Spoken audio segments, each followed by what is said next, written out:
그런데 대법원은 아주 오래전부터 이 보험금 청구권은 수익자의 고유재산으로 본다라는 걸 명확히 하고 있는데요. 사실 보험 계약이라는 거는 그 계약자들의 의사로서 제3자인 수익자에게 혜택을 줄 수 있도록 정할 수 있는 거기 때문에 사실 보험 계약상 당연한 해석이라고 생각을 합니다.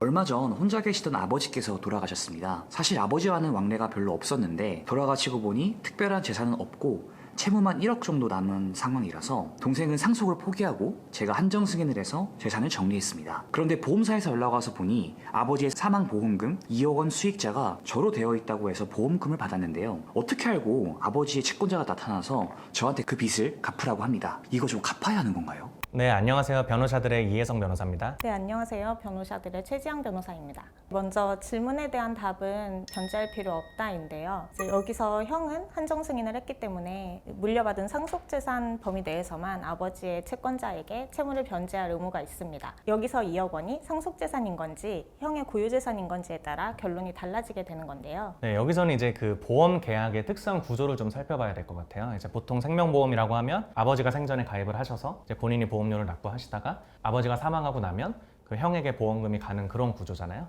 전형적인 이제 제3자를 위한 계약의 구조를 띠고 있는 것이죠. 그래서 여기서 이제 아버지를 피보험자 내지는 계약자라고 하고요. 형을 수익자라고 부르게 되거든요. 그러면 이제 그 아버지가 생전에 이제 빚을 졌던 채권자들은 그렇게 주장을 하고 싶겠죠. 야, 그 계약도 너네 아버지가 한 거고 보험료도 너네 아버지가 냈고 너희 아버지 돌아가시면서 네가 돈 받은 거 아니냐? 결국 뭐 어떻게 보면 아버지의 마지막 유산 아니냐?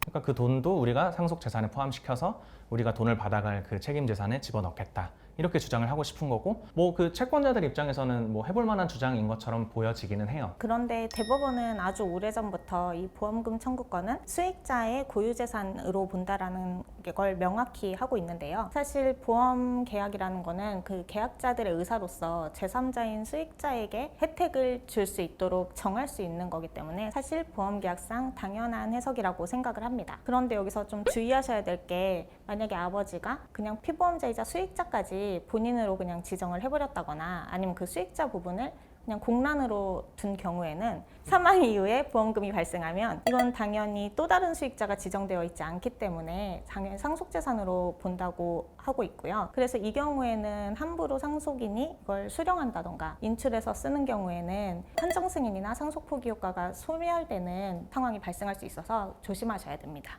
그리고 이제 사망보험금이 수익자의 고유재산이라는 점에서 또 색다른 효과가 발생하잖아요. 뭐 이미 눈치채셨을 수도 있겠지만 상속 포기다, 한정 승인 같은 것을 했을 때는 상속 재산에 대한 권리를 일정 부분 내지는 전부 포기하는 형태가 되는 것인데 아까 말씀드렸다시피 보험금은 수익자의 고유재산이기 때문에 내가 상속 포기를 했다고 하더라도 보험금을 받는 것은 아무 문제가 없는 것이죠. 사실 아버지의 채권자 입장에서는 조금 억울할 수도 있는데 그 제3자를 위한 계약의 구조라거나 아니면 당시 보험계약을 설정하면서 의도했던 당사자들이 원했던 법률 효과에 비추어 봤을 때는 타당한 결론이라고 보여집니다. 여기서 그럼 보험금을 형의 재산으로만 보게 되면 동생은 사망보험금에 대해서는 아무런 권리가 없게 되는 건가요? 이게 또 조금 트리키한 이슈죠. 네, 보험금 자체는 사실 수익자의 고유재산이기 때문에 피상속인의 채권자는 이걸 건드릴 수 없다고 말씀을 드렸는데요. 유류분 관계에 있어서는 또 좀 다른 부분이 있습니다. 그 보험료를 전액 피상속인의 부담으로 납부를 해서 사실 형과 동생 사이에서 보면 형만 이 보험금을 받게 된 것이거든요. 그래서 사실 유류분을 계산할 때에는 이 부분은 유류분 부족의 계산에 합산이 된다라고 보고 있습니다. 물론 형이 그 보험금을 일부 냈다면 그 부분은 빼야겠지만요. 네네. 그런데 이제 또 아까 저희 사례에서는 동생이 이제 섣불리 상속 포기를 해버렸단 말이죠. 근데 이제 상속 포기를 하게 되면 소급해서 그 상속 재산에 대한 지위를 잃게 되는 거기 때문에 이 경우에는 안타깝게도 그 보험금에 대해서 유류분 내지는 어떤 권리를 주장하기는 좀 힘들 것 같습니다. 근데 만약에 동생도 한정 승인을 한 상태였다. 그러면은 이제 청구를 할 수 있었겠죠. 이게 이제 상속 재산에는 안 들어가고 근데 유류분 부족에게는 들어가고 이게 조금 복잡할 수는 있는데 그냥 한번 잘 논리를 따라와서 이해해 보시면은 또 그렇게 어렵지 않게 이해하실 수 있을 것 같아요.